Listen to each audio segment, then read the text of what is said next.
ವಾಯನಾಡಿನ ಕಲ್ಲಾಡಿಯಲ್ಲಿ ಗುಡ್ಡ ಕುಸಿದು 5 ಮೃತಪಟ್ಟಿದ್ದು ಮಣ್ಣಿನ ಅಡಿ ಹಲವು ಕಾರ್ಮಿಕರು ಸಿಲುಕಿದ್ದಾರೆ. 3 ದಿನಗಳಿಂದ ಎನ್ಡಿಆರ್ಎಫ್ ತಂಡ ರಕ್ಷಣಾ ಕಾರ್ಯಾಚರಣೆ ಮಾಡ್ತಾ ಇದೆ. ಆದರೆ ಪದೇ ಪದೇ ಮಳೆ ಬರ್ತಾ ಇದ್ದು ರಕ್ಷಣಾ ಕಾರ್ಯಾಚರಣೆಗೆ ಅಡ್ಡಿಪಡಿಸ್ತಾ ಇದೆ. ಸದ್ಯ ಅಗ್ನಿಶಾಮಕ ಸಿಬ್ಬಂದಿ ಹಾಗೂ ಪೊಲೀಸರು ಎನ್ಡಿಆರ್ಎಫ್ ಪಡೆಗೆ ಸಾಥ್ ಕೊಟ್ಟಿದ್ದಾರೆ. ಕೇರಳದ ಕಲ್ಲಾಡಿ ಗುಡ್ಡ ಕುಸಿತ ದುರಂತ ಸ್ಥಳಕ್ಕೆ ಸಿಎಂ ವಿಡಿ ಸತೀಶನ್ ನಿನ್ನೆ ಭೇಟಿ ಕೊಟ್ಟಿದ್ರು. ಸ್ಥಳೀಯ ಶಾಸಕರು ಸಚಿವರ ಜೊತೆ ಆಗಮಿಸಿದ ಸತೀಶನ್ ಸ್ಥಳ ಪರಿಶೀಲನೆ ನಡೆಸಿದರು.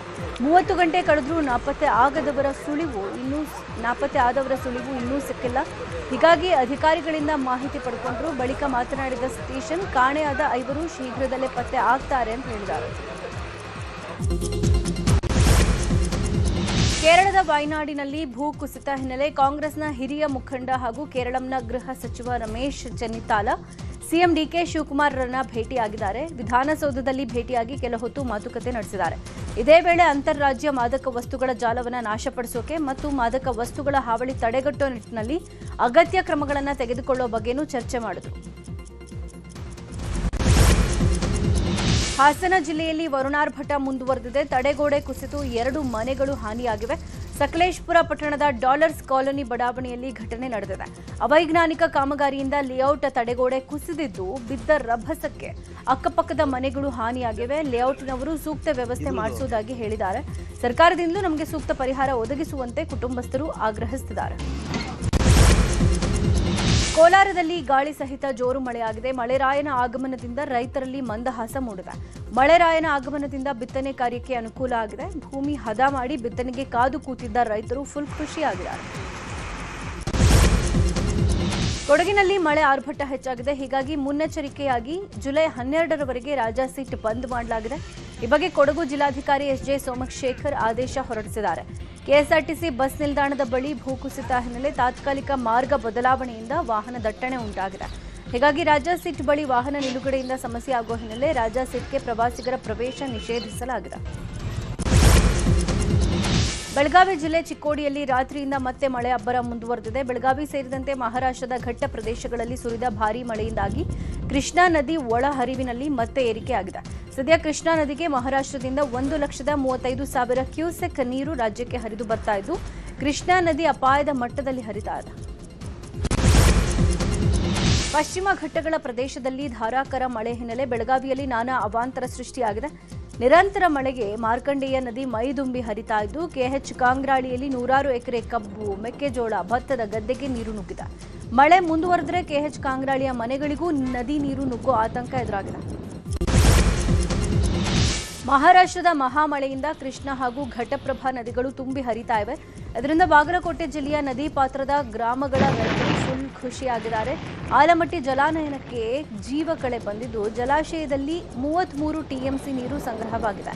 ಇನ್ನು ಹಿಪ್ಪರ್ಗಿ ಬ್ಯಾರೇಜ್ನಲ್ಲಿ ಒಟ್ಟು 3.19 ಟಿಎಂಸಿ ನೀರು ಸಂಗ್ರಹವಾಗಿದ್ದು ಬ್ಯಾರೇಜ್ನ ಗರಿಷ್ಠ ಸಂಗ್ರಹ ಸಾಮರ್ಥ್ಯ 6 ಟಿಎಂಸಿ ಇರೋದು. ಕೃಷ್ಣ ಹಾಗೂ ಘಟಪ್ರಭಾ ನದಿಯಲ್ಲಿ ದಿನದಿಂದ ದಿನಕ್ಕೆ ನೀರಿನ ಹರಿವು ಹೆಚ್ಚಾಗ್ತಾ ಇದ್ದು ರೈತರ ಮೊಗದಲ್ಲಿ ಮಂದಹಾಸ ಮೂಡಿದೆ. ರಾಜ್ಯದ ಹಲವೆಡೆ ಮಳೆ ಅಬ್ಬರಿಸ್ತಾ ಇದೆ. ಇತ್ತ ಕೊಪ್ಪಳದಲ್ಲಿ ಮಳೆ ಇಲ್ಲದೆ ಜನ ಪರದಾಡ್ತಾ ಇದ್ದಾರೆ. ಕನಕಗಿರಿ ತಾಲೂಕಿನ ಕಲಕೇರಿ ಗ್ರಾಮದ ದುರ್ಗಾದೇವಿಗೆ ವಿಶೇಷ ಪೂಜೆ ಸಲ್ಲಿಸಿ ಪ್ರಾರ್ಥನೆ ಮಾಡಲಾಗಿದೆ. ಮಳೆ ಇಲ್ಲದೆ ಬೆಳೆ ಬಾಡ್ತಾ ಇದೆ. ದುರ್ಗಾದೇವಿಗೆ ಪೂಜೆ ಸಲ್ಲಿಸಿದ ನಂತರ ದೇವಸ್ಥಾನದ ಬಂಡೆ ಮೇಲೆ ಜೋಳ ಹಾಕಿ ಹೂಗಳಿಂದ ಅಲಂಕಾರ ಮಾಡಿ ನೀರು ತುಂಬಿದ ಬಿಂದಿಗೆ ಇಡಲಾಗುತ್ತೆ. ಮಣ್ಣಿನ ಬಿಂದಿಗೆ ಜೋರಾಗಿ ತಿರುಗಿದ್ರೆ ಮಳೆ ಜೋರಾಗಿ ಬರುತ್ತಂತೆ, ನಿಧಾನವಾಗಿ ತಿರುಗಿದ್ರೆ ಕಡಿಮೆ ಬರುತ್ತೆ ಅನ್ನುವ ನಂಬಿಕೆ ಜನರಲ್ಲಿದೆ. ಗುಜರಾತ್ನಲ್ಲಿ ಭಾರೀ ಮಳೆ ಆಗ್ತಾ ಇದೆ. ಕೈಗಾರಿಕಾ ನಗರ ಸೂರತ್ನಲ್ಲಿ ಎಡೆಬಿಡದೆ ಸುರಿದ ಮಳೆಯಿಂದಾಗಿ ಜನ ಹೈರಾಣಾಗ್ತಾ ಇದ್ದಾರೆ. ತಗ್ಗು ಪ್ರದೇಶಗಳಿಗೆ ನೀರು ನುಗ್ಗಿದ ಪರಿಣಾಮ ಮನೆಗಳೆಲ್ಲ ಮುಳುಗೋಗಿವೆ. ದೋಣಿಗಳ ಮೂಲಕ ಗರ್ಭಿಣಿಯರು ಮಕ್ಕಳನ್ನ ಸುರಕ್ಷಿತ ಸ್ಥಳಕ್ಕೆ ಶಿಫ್ಟ್ ಮಾಡಲಾಗಿದೆ. ಇತ್ತ ಉತ್ತರ ಪ್ರದೇಶದಲ್ಲೂ ಭಾರೀ ಮಳೆ ಆಗಿದೆ. ಧೋ ಅಂತ ಸುರಿತಾ ಇರೋ ಮಳೆಯಿಂದಾಗಿ ನೋಯ್ಡಾದಲ್ಲಿ ರಸ್ತೆ ಸಂಚಾರ ಅಸ್ತವ್ಯಸ್ತವಾಗಿದೆ. ಮೊಣಕಾಲುದ್ದದ ನೀರಲ್ಲಿ ಬೈಕ್ ಸವಾರರು ಸಂಚರಿಸ್ತಾ ಇದ್ದಾರೆ. ಶಾಲಾ ಮಕ್ಕಳು ಕೂಡ ನೀರಲ್ಲಿ ಸಂಚರಿಸೋಕೆ ಪರದಾಡಿದ್ದಾರೆ. ಸಿಎಂ ಆದ ಬಳಿಕ ಇದೇ ಮೊದಲ ಬಾರಿಗೆ ಡಿಕೆಶಿ ಬೆಳಗಾವಿ ಪ್ರವಾಸ ಕೈಗೊಂಡಿದ್ದಾರೆ. ಇವತ್ತು ವಿಶೇಷ ವಿಮಾನದ ಮೂಲಕ ಬೆಳಗಾವಿಗೆ ತೆರಳಲಿದ್ದಾರೆ. ಸುವರ್ಣಸೌಧದಲ್ಲಿ ಪ್ರಾದೇಶಿಕ ವಿಭಾಗ ಮಟ್ಟದ ಪ್ರಗತಿ ಪರಿಶೀಲನೆ ನಡೆಸಲಿದ್ದಾರೆ. ಬಳಿಕ ಸೌತ್ ಇಂಡಿಯನ್ ಶುಗರ್ ಅಸೋಸಿಯೇಷನ್ ಸಭೆಯಲ್ಲಿ ಭಾಗವಹಿಸಲಿದ್ದಾರೆ. ಸಂಜೆ ಕಾಂಗ್ರೆಸ್ ಕಚೇರಿಗೆ ಭೇಟಿ ನೀಡಿ ಪಕ್ಷದ ಕಾರ್ಯಕರ್ತರ ಜೊತೆಗೆ ಸಭೆ ನಡೆಸಿ ವಾಸ್ತವ್ಯ ಹೂಡಿ ನಾಡಿದ್ದು ಬೆಂಗಳೂರಿಗೆ ವಾಪಸ್ ಆಗಲಿದ್ದಾರೆ. ಸಂಪುಟ ವಿಸ್ತರಣೆ ಚರ್ಚೆ ನಡುವೆ ಮುಖ್ಯಮಂತ್ರಿ ಡಿಕೆಶಿ ಆಪ್ತರು ಶಾಸಕರು ನಿನ್ನೆ ಡಿನ್ನರ್ ಮೀಟಿಂಗ್ ನಡೆಸಿದ್ದಾರೆ. ಬೆಂಗಳೂರಿನ ಖಾಸಗಿ ಹೋಟೆಲ್ನಲ್ಲಿ ಸಿಎಂ ಆಪ್ತ ಶಾಸಕರ ಸಭೆಗೆ ಡಿಕೆ ಸುರೇಶ್ ಕೂಡ ಭಾಗಿಯಾಗಿದ್ರು. ಸಿಎಂ ವಿಚಾರದಲ್ಲಿ ಡಿಕೆಶಿ ಪರ ಗಟ್ಟಿ ಧ್ವನಿ ಮಾಡಿದ ಮಾಗಡಿ ಶಾಸಕ ಎಚ್.ಸಿ. ಬಾಲಕೃಷ್ಣ, ನಯನ ಮೋಟಮ್ಮ, ಶಾಸಕ ರಮೇಶ್ ಬಂಡಿ ಸಿದ್ದೇಗೌಡ, ಅರಸೀಕೆರೆ ಶಾಸಕ ಶಿವಲಿಂಗೇಗೌಡ, ಶರತ್ ಬಚ್ಚೇಗೌಡ, ಉದಯ್, ಭರತ್ ರೆಡ್ಡಿ ಸೇರಿದಂತೆ 10ಕ್ಕೂ ಹೆಚ್ಚು ಶಾಸಕರು ಡಿನ್ನರ್ ಮೀಟಿಂಗ್ನಲ್ಲಿ ಪಾಲ್ಗೊಂಡಿದ್ರು. ಡಿನ್ನರ್ ಮೀಟಿಂಗ್ಸ್ ರಾಜ್ಯ ರಾಜಕೀಯದಲ್ಲಿ ಭಾರೀ ಕುತೂಹಲ ಮೂಡಿಸಿದೆ.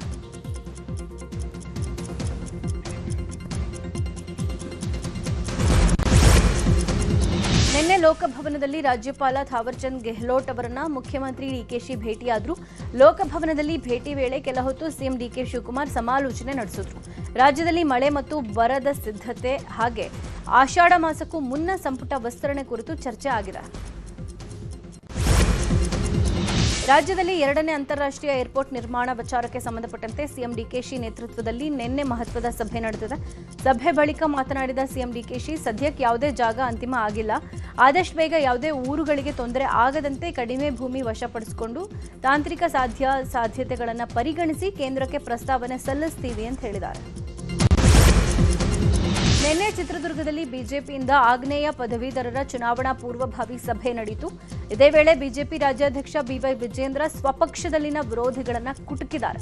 ನಾನು ಭವಿಷ್ಯದ ಸಿಎಂ ಅನ್ನೋದೇ ನಮಗೆ ಸಮಸ್ಯೆ ಆಗ್ಬಿಟ್ಟಿದೆ. ಯಾರು ಸಿಎಂ ಆಗಬೇಕು ಅನ್ನೋದು ಮುಖ್ಯ ಅಲ್ಲ, ಪಕ್ಷದ ಕಾರ್ಯಕರ್ತರಲ್ಲಿ ನಾಯಕರ ಬಗ್ಗೆ ವಿಶ್ವಾಸ ಬರೋದು ಮುಖ್ಯ ಅಂತ ಹೇಳಿದ್ರು. ಇದೇ ವೇಳೆ ಬಿಜೆಪಿ ಸರ್ಕಾರ ಬರೋದನ್ನ ಯಾರೂ ತಡೆಯಕ್ಕಾಗಲ್ಲ ಅಂತ ಹೇಳಿದ್ದಾರೆ. ಬಿಡದಿ ಟೌನ್ಶಿಪ್ ವಿರೋಧಿಸಿ ಹೋರಾಟ ಮಾಡ್ತಾ ಇರುವ ರೈತರಿಗೆ ಬೆಂಬಲ ಕೊಡೋಕೆ ನಿವೃತ್ತ ನ್ಯಾಯಮೂರ್ತಿ ಸಂತೋಷ್ ಹೆಗಡೆ ಬರಲಿದ್ದಾರೆ.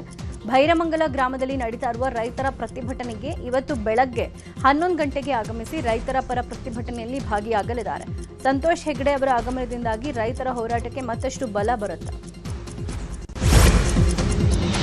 ಇವತ್ತಿನಿಂದ 3 ದಿನ ಬೆಳಗಾವಿಯಲ್ಲಿ ಆರ್ಎಸ್ಎಸ್ ಬೈಠಕ್ ನಡೀತಾ ಇದೆ. ಆರ್ಎಸ್ಎಸ್ ನೋಂದಣಿಯ ತೀವ್ರ ಚರ್ಚೆ ಹಿನ್ನೆಲೆ ಬೆಳಗಾವಿಯಲ್ಲಿ ಆರ್ಎಸ್ಎಸ್ ರಾಷ್ಟ್ರೀಯ ಪ್ರಚಾರಕರ ಬೈಠಕ್ ಆಯೋಜನೆ ಮಾಡಲಾಗಿದೆ. ಆರ್ಎಸ್ಎಸ್ ಸಂಘ ಚಾಲಕ ಮೋಹನ್ ಭಾಗವತ್ ನೇತೃತ್ವದಲ್ಲಿ 3 ದಿನಗಳ ಕಾಲ ಸಂಘದ ಪ್ರಮುಖ ಪ್ರಚಾರಕರ ಸಭೆ ನಡೆಯಲಿದೆ. ರೇಣುಕಾಸ್ವಾಮಿ ಕೊಲೆ ಪ್ರಕರಣದ ಪ್ರಮುಖ ಸಾಕ್ಷಿಗೆ ಜೀವ ಬೆದರಿಕೆ ಹಾಕಿದ ಆರೋಪದ ಮೇಲೆ ದರ್ಶನ್ರ 3 ಅಭಿಮಾನಿಗಳನ್ನ ಕಾಮಾಕ್ಷಿಪಾಳ್ಯ ಪೊಲೀಸರು ಬಂಧಿಸಿದ್ದಾರೆ. 49ನೇ ಸಾಕ್ಷಿ ಸಂದೀಪ್ಗೆ ಬೆದರಿಕೆ ಹಾಕಿದ ದರ್ಶನ್ ಫ್ಯಾನ್ಸ್ರ ಮೊಬೈಲ್ ರಿಪೋರ್ಟ್ ಇವತ್ತು ಕಾಮಾಕ್ಷಿಪಾಳ್ಯ ಪೊಲೀಸರ ಕೈ ಸೇರಲಿದೆ. 3 ಬಂಧಿಸಿ ತನಿಖೆ ನಡೆಸಿದ ಕಾಮಾಕ್ಷಿಪಾಳ್ಯ ಪೊಲೀಸರು ಆರೋಪಿಗಳು ಚಾಟ್, ಕಾಲ್ ಹಿಸ್ಟ್ರಿ ಡಿಲೀಟ್ ಮಾಡಿರೋದು ಪತ್ತೆಯಾಗಿತ್ತು. ಆರೋಪಿಗಳ ಮೊಬೈಲ್ ಸಿಐಡಿ ಟೆಕ್ನಿಕಲ್ ಸೆಲ್ಗೆ ಕಳುಹಿಸಲಾಗಿತ್ತು. ಇವತ್ತು ಪೊಲೀಸರಿಗೆ ರಿಪೋರ್ಟ್ ಬರುತ್ತೆ. ರಾಜ್ಯಾದ್ಯಂತ ನಿನ್ನೆ ಒಟ್ಟು 10 ಅಧಿಕಾರಿಗಳ ಮೇಲೆ ಲೋಕ ದಾಳಿಯಾಗಿದೆ. ಏಕಕಾಲಕ್ಕೆ ರಾಯಚೂರು, ಚಿತ್ರದುರ್ಗ, ಬೆಂಗಳೂರು, ತುಮಕೂರು, ಶಿವಮೊಗ್ಗ, ದಾವಣಗೆರೆ ಹಾಗೂ ಕಲಬುರಗಿಯಲ್ಲೂ ಲೋಕಾಯುಕ್ತ ಅಧಿಕಾರಿಗಳಿಂದ ದಾಳಿಯಾಗಿದೆ. ಈ ವೇಳೆ ಕೋಟಿ ಮೌಲ್ಯದ ಆಸ್ತಿ, ಚಿನ್ನ, ನಗದು ಪತ್ತೆಯಾಗಿದೆ. ಲೋಕೋಪಯೋಗಿ ಇಲಾಖೆಯ ಸಹಾಯಕ ನರೇಂದ್ರ ಕುಮಾರ್ ಒಟ್ಟು ಆಸ್ತಿ 8.51 ಕೋಟಿ ಪತ್ತೆಯಾಗಿದೆ. ಕೆಆರ್ಐಡಿಎಲ್ ಅಧೀಕ್ಷಕ ಪ್ರವೀಣ್ ಶ್ರೀಹರಿ 5.88 ಕೋಟಿ ಆಸ್ತಿ ಪತ್ತೆಯಾಗಿದೆ. ಪುಷ್ಪಾ ಡಿಆರ್ ಶಂಕರ್ ಅವರ ಆಸ್ತಿ ಬಗ್ಗೆ ಲೋಕಾಯುಕ್ತ ದಾಖಲೆ ಬಿಡುಗಡೆ ಮಾಡಿದೆ. ಹಾವೇರಿ ಜಿಲ್ಲೆಯ ಸವಣೂರು ತಾಲೂಕಿನ ಮಾರುತಿಪುರ ಗ್ರಾಮದಲ್ಲಿ ಹಲವು ವರ್ಷಗಳಿಂದ ಅರಣ್ಯ ಭೂಮಿ ಹಕ್ಕುಪತ್ರ ಪಹಣಿ ಸಮಸ್ಯೆ ಬಗೆಹರದೇ ಇಲ್ಲ.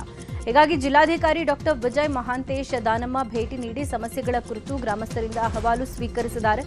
ಜನವಸತಿ ಪ್ರದೇಶವನ್ನು ಡಿಫಾರೆಸ್ಟ್ ಮಾಡಿ ಹೊಸ ಕಂದಾಯ ಗ್ರಾಮವಾಗಿ ಘೋಷಿಸಿ ಹಕ್ಕುಪತ್ರ ವಿತರಿಸೋಕೆ ಸರ್ಕಾರಕ್ಕೆ ಪ್ರಸ್ತಾವನೆ ಸಲ್ಲಿಸಲಾಗುತ್ತೆ ಅಂತ ಭರವಸೆ ಕೊಟ್ಟಿದ್ದಾರೆ. ಇದೇ ವೇಳೆ ಪಹಣಿ ಇಲ್ಲದೆ ಸಂಕಷ್ಟದಲ್ಲಿರೋ ರೈತರಿಗೆ ಅಗತ್ಯ ದಾಖಲೆ ಪರಿಶೀಲಿಸಿ ಪಹಣಿ ಒದಗಿಸೋಕೆ ಅಧಿಕಾರಿಗಳು ಸೂಚನೆ ಕೊಟ್ಟಿದ್ದಾರೆ. ಯಾದಗಿರಿ ಜಿಲ್ಲೆ ಕಣೇಕಲ್ ಗ್ರಾಮದಿಂದ ಮಾದ್ವಾರ ಮತ್ತು ಗುಡ್ಲಗುಂಟಾಗೆ ಹೋಗೋ ರಸ್ತೆ ಹದಗೆಟ್ಟೋಗಿದೆ. ರಸ್ತೆಯ 2 ಬದಿಗಳಲ್ಲಿ ಜಾಲಗಂಟಿ ಬೆಳೆದಿದ್ದು ರಸ್ತೆ ಗುಂಡಿಗಳಿಂದ ತುಂಬಿದೆ. ಹದಗೆಟ್ಟ ರಸ್ತೆಯಲ್ಲಿ ವಾಹನ ಸವಾರರು, ಜನರು ಸಂಚರಿಸೋಕಾಗದೆ ಪರದಾಡೋ ಸ್ಥಿತಿ ಇದೆ. ಅಲ್ಲದೆ ರೈತರಿಗೆ ಜಮೀನಿಗೆ ಹೋಗೋ ಕಷ್ಟ ಆಗ್ತಾ ಇದ್ದು ಅಪಘಾತಗಳು ಹೆಚ್ಚಾಗಿವೆ.